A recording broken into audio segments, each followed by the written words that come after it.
Hi there, I'm Wendy McCallum, Burnout and Balance Coach and Wellness Expert, and you're listening to Bite Size Balance, where everyday extraordinary women share their stories, expertise, and wisdom, all in the name of lifting each other up and creating a better life by design.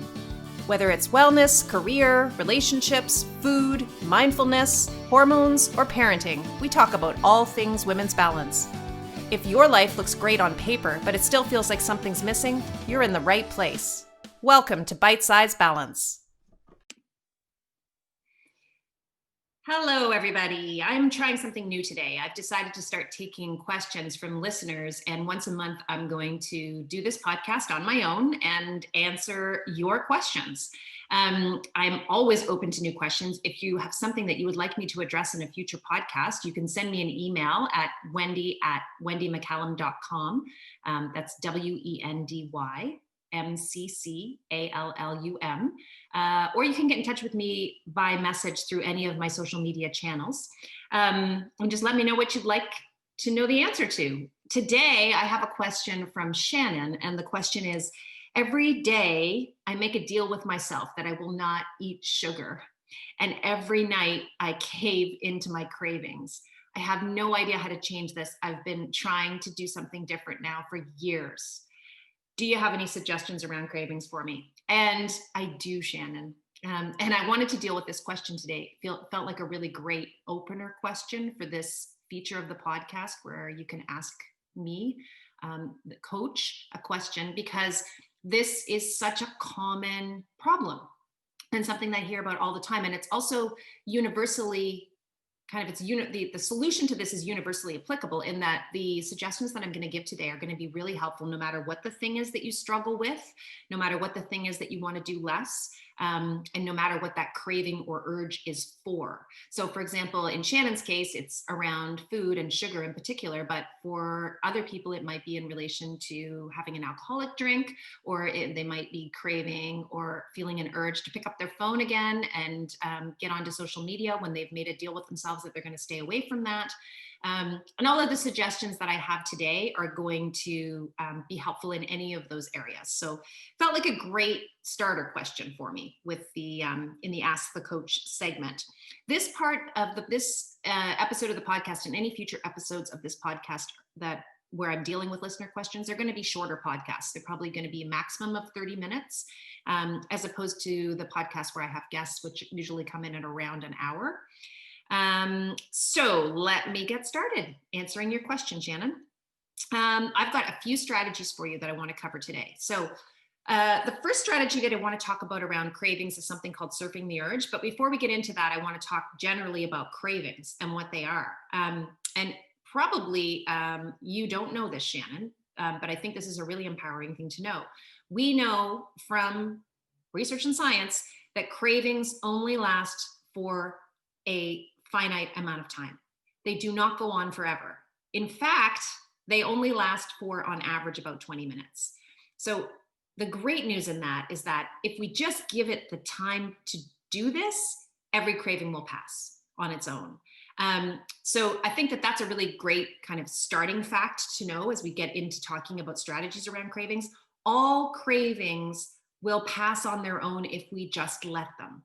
The problem is, Shannon, is that you and me and all of the other people out there who struggle with cravings have a tendency to just give in to the craving immediately and satisfy it. We never really give ourselves the chance to sit with the craving and see if it actually passes on its own. So the first thing I'm going to introduce you to is a concept called surfing the urge, which is really all about that. It's about pausing and saying to yourself, okay, I'm feeling this urge or craving for sugar, let's say in Shannon's case, or in my past life for a glass of wine. And instead of satisfying that craving right out of the gate, I'm committing to actually sitting with the craving and really paying attention to what it feels like and almost acting like an observer of the craving and kind of watching what happens and feeling what happens in my body as this craving builds. Okay, and so the analogy in the surfing the urge technique is that a craving is like a wave, and that's why we use the word surfing.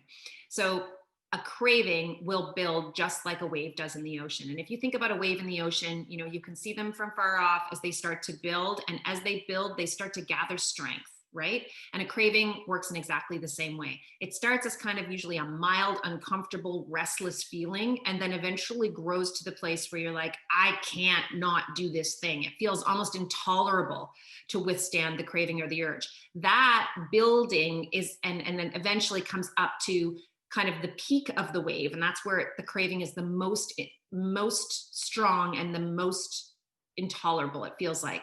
Then what happens to the craving is exactly what happens to a wave when it peaks, which is that it breaks. And when a wave breaks, the wave's power dissipates. It spreads out and it loses its power. And exactly the same thing happens with a craving. So what I want you to do first, Shannon, is start thinking about your cravings as waves. And I want you to commit to sitting with the craving the next time it happens and actually observing it and giving it an opportunity to pass. And so what you might want to do, for example, is get a pad and paper out, and you might want to take note of what time it is when you start to first feel the craving or urge, and then you find a comfortable place to sit and pay attention to everything. Pay attention to how it feels in the beginning, how that feeling changes, where you feel it in your body. If you start to feel it gain strength, pay attention to that. And pay attention to at what point in the timeline it feels like you just can't withstand this craving. But stay committed, because you're going to withstand this craving. You're gonna wait this whole craving out. And then I want you to pay attention to what happens after that point where it feels like it's just so strong. You're just white knuckling your way through it. What happens when that craving starts to ease off? What does that feel like? How long does that whole process take? That is called surfing the urge. And what happens during that process is a couple of things. First of all, you basically gain your own evidence through a little experiment of what I've been telling you, which is that cravings will pass on their own if we just let them. So you get firsthand information about that. The second thing that happens, though, is that you build your confidence around your own ability to sit through a craving instead of satisfying it right out of the gate. So that technique is called surfing the urge. It's such a useful technique. It's used in all kinds of different worlds. Definitely in the world of addiction, I use it around sugar with my clients, and also with around alcohol with my clients. And I've started in recent months using it around social media with many of my clients, because one of the things that I've found in my burnout and balance practice is that women are starting to rely far more often now on social media as a coping mechanism than they did in years past. So that's become another one that I'm finding that I'm doing work on with clients regularly. So surfing the urge is my first suggestion, Shannon. That's a place for you to start. The second thing that I would say to you around sugar in particular, and this will also work with other habits, is to commit to doing something that's actually positive and healthy before you even think about satisfying the craving. So you make kind of a deal with yourself. So let's say we're talking about sugar in your case, Shannon. Before you allow yourself to have the sugary thing, you make basically a commitment that you're going to go have a healthy snack first. So I can still have that thing. I can still have the chocolate, or I can have the cupcake or the cookie, but I'm not going to do that until I have put together a healthy snack. And by healthy snack, Shannon, I mean, probably a combination of some good carbohydrate, which means plants, really. So fruits or vegetables, something that has good fiber in it, or a whole grain. And combining that maybe with some good protein and a little bit of healthy fat. So you put together a nice snack. That might be something like a hard-boiled egg with some cherry tomatoes, or it might be celery and carrots with hummus, or it might be a handful of almonds and a sliced apple, or maybe a half a slice of whole grain bread with some natural peanut butter on it, or almond butter. So you commit to having something healthy first, and then you wait to see if you still want the sugary thing, because a lot of the time that process of making the other snack, so first of all, it's a bit of a delay tactic, and it might distract you from the craving itself, but it also might just satisfy the craving, because it may be that you were actually hungry. Which leads me into my third tactic that I wanted to introduce today. And the third, and this is just such a great one for so many different kinds of cravings and urges, and it's used all the time, and you may have heard of this before, but it's a little technique called HALT. And HALT is an acronym. Each letter stands for something. So the H stands for hungry, the A is for angry, the L is for lonely, and the T is for tired. Hungry, angry, lonely, tired. And HALT is such a great technique because very, very often these cravings and urges that we feel are actually fueled by a real need. So there's actually something that you do need in the moment. It comes, it comes to you in this form of a craving. This need comes to you in the form of a craving or an urge. And because you have often satisfied urges and cravings with something like sugar, that's going to be your go-to in terms of a solution for this craving or urge. But the truth is that's not really what you need in the moment. And so the HALT technique is basically designed to, first of all, cause you to halt or pause, stop before you reach for the sugar, before you reach for the glass of the wine, or before you reach for your phone. Stop and ask yourself, am I hungry? Am I angry? Am I lonely? Or am I tired? And those 4 questions are really the main reasons, the most common reasons why we have cravings and urges. And so it's just a really great way right out of the gate to make sure that you're not any one of those things. And very often you will be. So the next question is, if you ask yourself, am I hungry? And the answer is, yeah, I am hungry. I forgot to eat lunch and my stomach is growling a little bit. Then you want to ask yourself the question, what is it that I truly need if I'm hungry? And the answer is something nutritious and healthy and filling and nourishing, not a cupcake, a cookie, a piece of chocolate, right? So you then give yourself what you actually need. If you ask yourself the question, am I angry? And the answer is yes, I am angry. I'm so annoyed by this person at the office today and how she behaved in that meeting. It's just driving me bananas, or I'm so ticked off at my teenager. Whatever it is that's causing you that anger, you then ask yourself, okay, what do I need then? What do I really need in this moment? Because again, it's not a cookie or a glass of wine or Facebook. What you really need in that moment is probably someone to talk to be honest. You need an outlet for expression of that anger, or you need to resolve the problem if you walked away from it, or maybe something else. But what it's not is the food, the drink, or the social media that you need in that moment. If you ask yourself the question, am I lonely? Often I'll put bored in this category too. So I'll often say, am I lonely or bored? Because I think those 2 things go together a lot. So am I lonely or bored? And if the answer is yeah, I am lonely. I have been here by myself. Everybody left me. I don't know what to do. I'm at 6s and 7s. If that's where you are, then what do you really need? You probably need connection. And connection is such a huge trigger for us. This is something I see time and time again in my practice. And it's just something that we as women, we need connection. And it's very often the thing that we're missing that causes these cravings and urges. It's just that we've been, busy all day, but we haven't had any moments of true connection where we've actually, had, a real conversation with anybody that matters. And so if that's the answer, I need some connection, that's the time to pick up the phone and call somebody, or get on a Zoom call with your best friend. Or, this is something that I do all the time now, which might seem weird, but my people in my house tend to leave me alone because they are 2 teenagers and my husband. And very often I'll find myself in a space in the house and there will actually be 3 other people in my home, but I still feel really lonely because they're not with me. And I have gotten better and better over the years, especially since I stopped drinking alcohol. I've gotten better and better at identifying and articulating what I need and then asking for it. So I will oftentimes call out to somebody, hey, I'm really lonely in here. Can you do me a favor and come in here and talk to me? I've been by myself all day. And I'll actually ask for what I need within my own household. So it might be that you can get that connection just by putting your phone down or turning the TV off and actually engaging with somebody who's already in your house. Or it might be that you need to reach out to somebody outside of where you are to get that connection. And the last question is, am I tired? And I think the answer to that one, in terms of what you need, if you are tired, is pretty obvious. And that is, you need rest.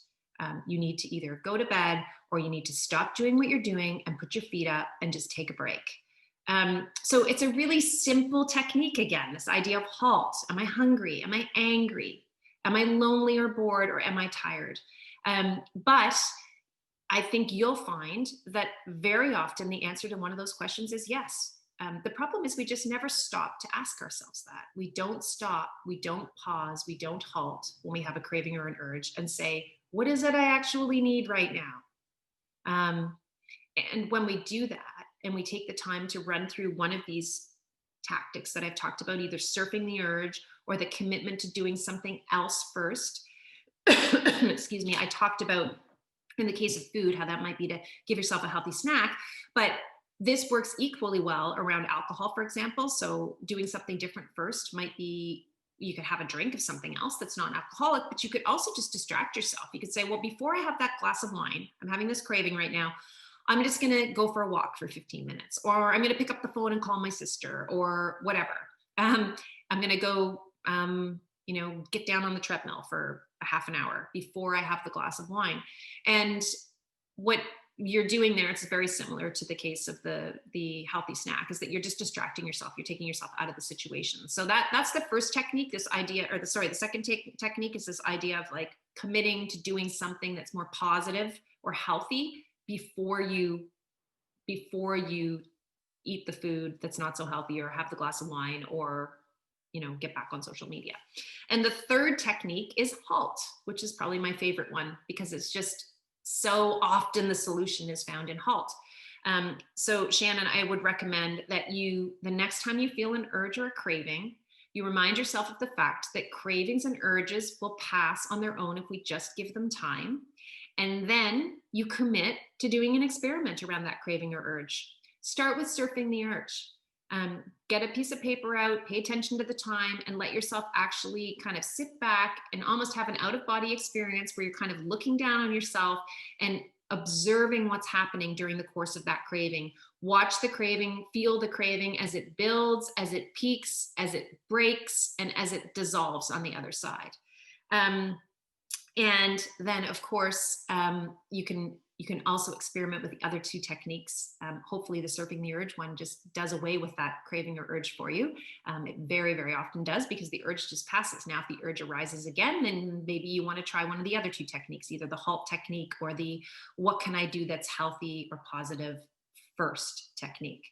So I hope that helped, Shannon. And for all of you who are listening, that's kind of an intro to how these Ask a Coach podcast episodes are going to go. I'm just going to deal with one question and going to try to give you a bite-sized kind of coaching response, and some food for thought, unintended, on that. Again, if you have a question for me, I would love to hear it. I'm just going to collect them. I'm going to have a little bank of questions from listeners, and I'm going to draw from those every time I go to record a coach post or coach episode. So you can send me your questions at wendy@wendymccallum.com, my email address. You can access me through the contact page on my website as well, or you can go to any of my social media channels. You'll find me at Wendy McCallum Coach on Facebook, and also at Wendy McCallum Coach on Instagram.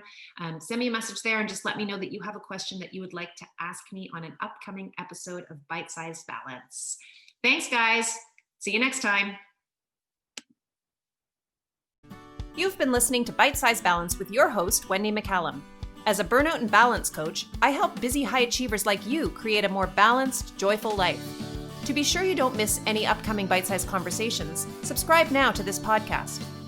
For more balance and wellness tips, or to connect with me, visit my website at wendymccallum.com. That's WENDYMCCALLUM.com.